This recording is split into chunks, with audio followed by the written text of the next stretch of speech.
Today, we'll be talking to Trio's very own Vice President of Medical Affairs, Rodrigo Fresco, and getting an inside look at the world behind clinical trials.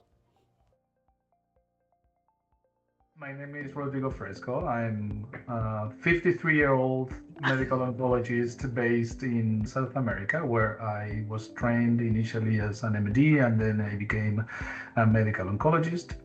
I've been living and practicing all my life here, and nowadays, since about 15 years ago, I work for an organization named TRIO, Translational Research in Oncology, and our area of expertise is conducting clinical trials in oncology, and I am the Vice President of Medical Affairs at that group, therefore responsible for all medical and patient safety related aspects in the organization.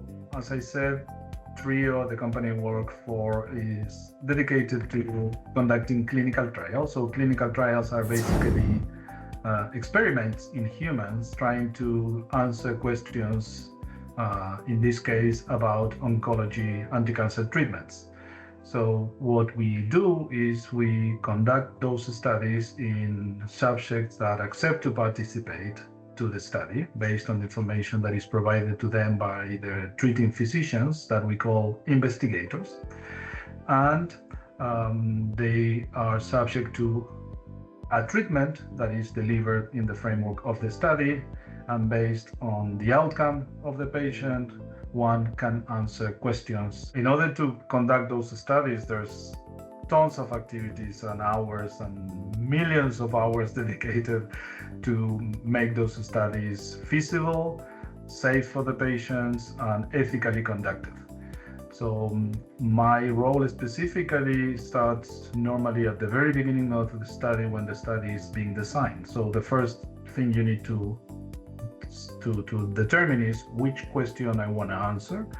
And in order to do that, you need to design your study, whether it's a study with two treatments, one treatment, this type of patients, that type of patients. So depending on the question that you have, you design your study. So this is the study design phase at the very beginning.